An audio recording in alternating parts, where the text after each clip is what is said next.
At the same time that Lucas decided that he would finally make the prequel trilogy, suggestions were being made about what to do for the 20th anniversary of the original. It was still years off, but with the clear sign that the series was still popular, it was decided to ensure that they had the time to do whatever was considered. What ultimately decided what would happen was Jet Lucas, even though he'd only just been born. Lucas had never been particularly thrilled with the fact that his trilogy was on VHS.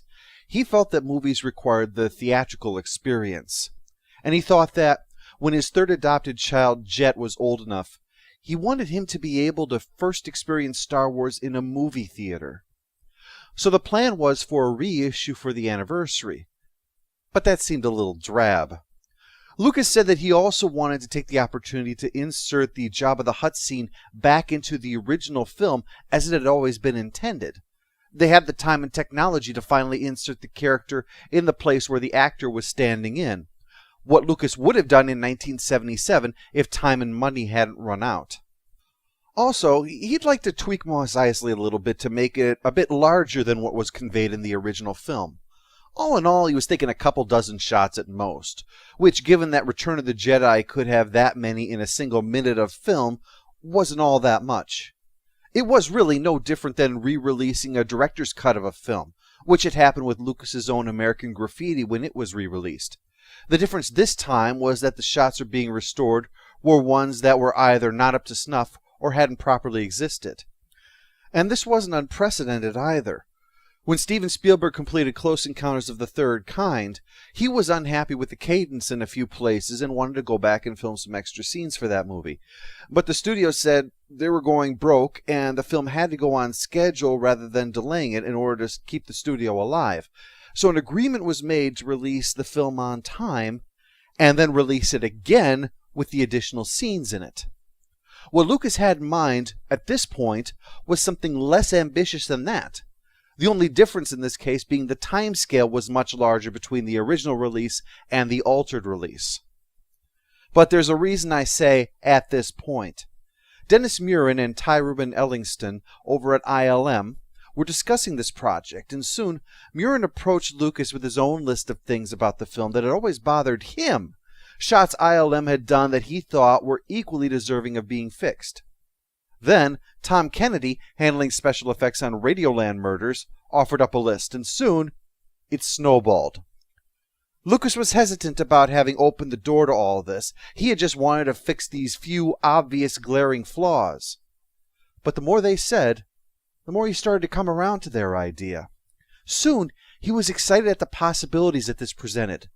Lucas, as you've no doubt noticed by now, is a bit obsessive at times, and perfecting the film that he personally always saw as flawed was very appealing to him. So the original Star Wars was heavily reworked, and soon he was enjoying this experience so much he decided to now expand the scope to all 3 films. For him, it was a chance to create a remake of the films without the tediousness of having to remake the entirety of the films. And it would also be very useful. This was an opportunity to test the limits of what ILM could do in anticipation of what Lucas was working on for Episode 1.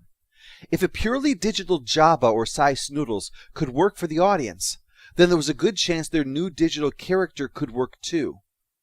And so, the public was soon informed that Star Wars was returning. For an entire generation, people have experienced Star Wars the only way it's been possible, on the TV screen. But if you've only seen it this way, you haven't seen it at all.